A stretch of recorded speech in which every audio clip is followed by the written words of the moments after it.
It was in 1980. I did a solo in Ferro di Cavallo. Of course, it's a small gallery, but from that onwards, I started to always have some participation in the show, in the exhibition. That's why, that's the reason that I slowly, I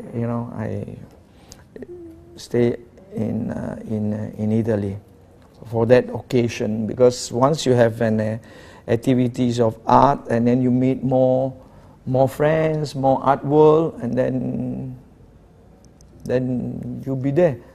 And how many Unconsciously. Malaysian artists were in Rome? Malaysian, I never see anybody. No. Malaysian, there's one in maybe, but no, in France usually. Malaysian artists, more of them is in London, because of the language. It's easier. Because Italy, I think they have 2 Malaysian artists in France. Quite well known, no? Lee Manson, or a few of them is quite interesting artists. Earlier, prime. Other than that, no.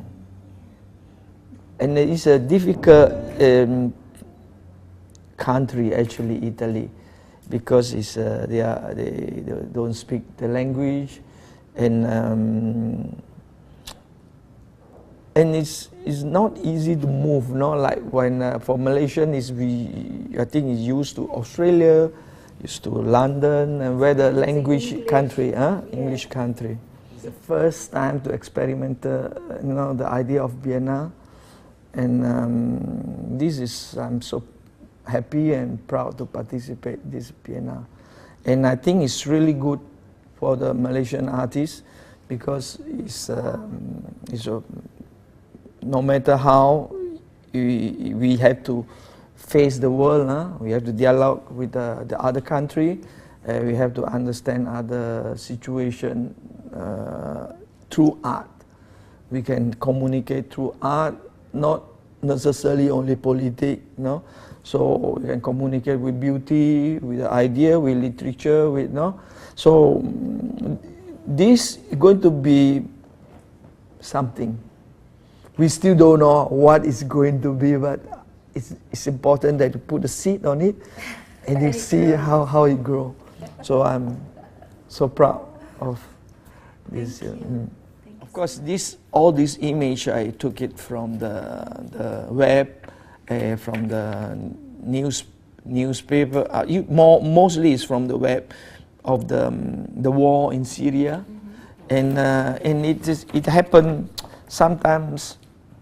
Every one of us, we feel these things, we sit on it, but we try not to. Sometimes we pretend not to know anything, but it happened. It happened, so that's why I use this title, Living Rome. It can be living, it can be life. Living, you have to live. But this is a dead city, and its architecture. You see only this ruling. I can understand when I stay in Rome. You see the ruling of Roman emperor, no? But it's 2,000 years. But now you see this is 20 years, or maybe 5 years ago. Between 5 years, from one architecture to this architecture, no? That's why I like to print this and sit like you feel at home. Because at home you see the TV, the news, it's almost daily news. So this is kind of a news. It can be when you sit on it, maybe you can drink a cup of tea.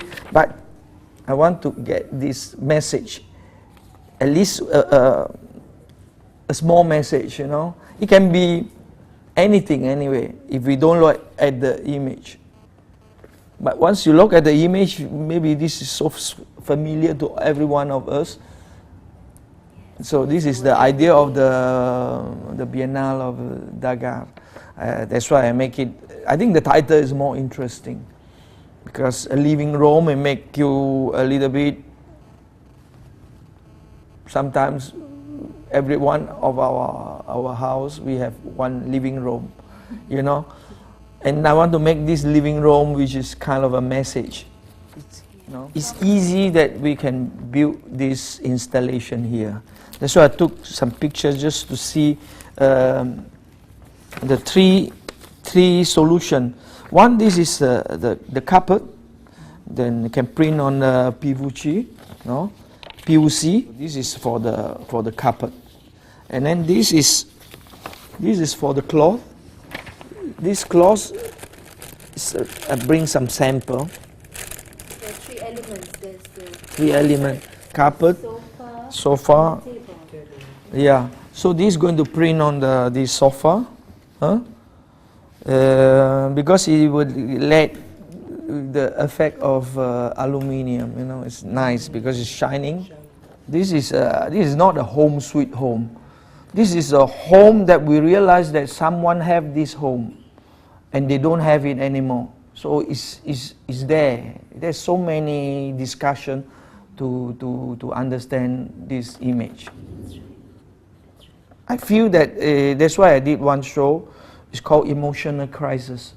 In that moment, my emotion have some problem. You can't stand it anymore. You know, sometimes you say, when is it going to be end? This is sometimes or every one of us, sometimes you have love story, your emotional crisis, it make you even commit suicide, no? So our emotion is emotion. This, I have some emotion for that. That's why I use this subject as interpret one of my work. This is, maybe my other work, I don't use this anymore, but this work is touching for me, that's all. It's very different, that's why. Most of my work is about the daily life, what I see, what it happened around me. I cannot pretend not to see, you know. So anything which is so impressed, so maybe it can be so beautiful, I interpret that moment I'm beautiful. But I'm so in love, maybe that moment I use that subject, right? So most of my work is when I got such a bad, heavy influence, yeah. Singapore Biennale, also it's not a new work, but two combination together, two video to make it together is new for me, for them also, because they want my work of 2001. I think this Biennale is not only good, it's almost something new. Something new even for me, because what you have invented, first thing is you start with the Retro Biennale to understand the story, and then you go forward to create something which is for Malaysia is completely new. So I think all of you have a really a courage. I always say that, oh, how can that possible? You build something which is all desert around, you know, it's around the desert. And of course, if with a good team together, I think Malaysia in the future they will say thank you to all of you, because you need courage. That's why if you ask me to do another time, I don't have courage to do that. To make myself, you know, I would try to make myself not to fall down. So in order to make your Biennale, you don't know. You just stand up on the ball. You don't know what's going to happen, you know. And anything, whatever happen, I think it's fantastic. It's beautiful, and we need this. Malaysia, we really need this. Malaysia, we need first thing, the culture, and art, and then also the understanding, no? The feeling, to the communications together, the dialogue, no. So I want to thank you also for inviting me. So proud of myself. Thank you so much. Because I think this is the moment, in this situation, in this world situation, for me is I have, like what I said before, I have a sentimental crisis. I can't understand the world this moment. I have dreaming for so many years, going abroad. We always say that tomorrow will be best. Tomorrow is good. And I can imagine that until today, it's worse than yesterday. You know, so this is something make me in crisis. That's why I like this work to be not my interpretation. I like to present this work that it touched me quite deeply in this period.